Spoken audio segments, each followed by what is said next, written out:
Welcome to food card channel. நம்ம இன்றைக்கி பார்க்க போகிற ரெசிபி அடை தோசை. இந்த அடை தோசை செய்கிறதுக்கு நீங்கள் ஒரு 3/4 கப்பு இட்லி அரிசி, அதே அளவு 3/4 கப்பு பச்சரிசி, 1/2 கப்பு கடலைப்பருப்பு,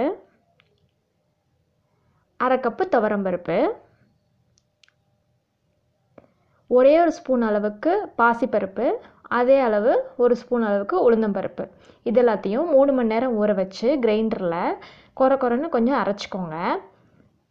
ஒரு 7-8 வரமிளகா, சோம்பு, மஞ்சத்தூள், பெருங்காயம் இது எல்லாத்தையும் எடுத்து ஒரு மிக்ஸி ஜாரில் போட்டு நுணுக்கி அதையும் இந்த அரைக்கிற மாவோடு சேர்த்துருங்க.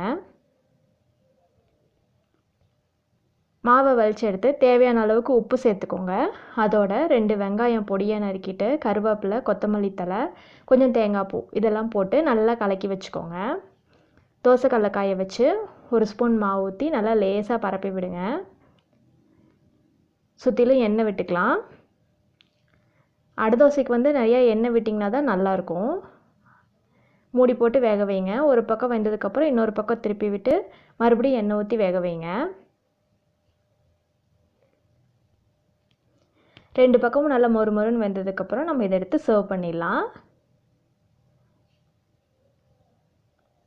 அடை தோசை ரெடி ஆயிடுச்சு. இது ஒரு பீஸ் பட்டரோட உங்கள் ஃபேவரட் சட்னியோட என்ஜாய் பண்ணுங்கள். இந்த வீடியோ உங்களுக்கு பிடிச்சிருந்தா மறக்காமல் லைக் பண்ணுங்கள், ஷேர் பண்ணுங்கள், என்னோடய சேனல் சப்ஸ்கிரைப் பண்ணுங்கள். அப்டேட்ஸை உடனே பெறுங்க. தேங்க்யூ.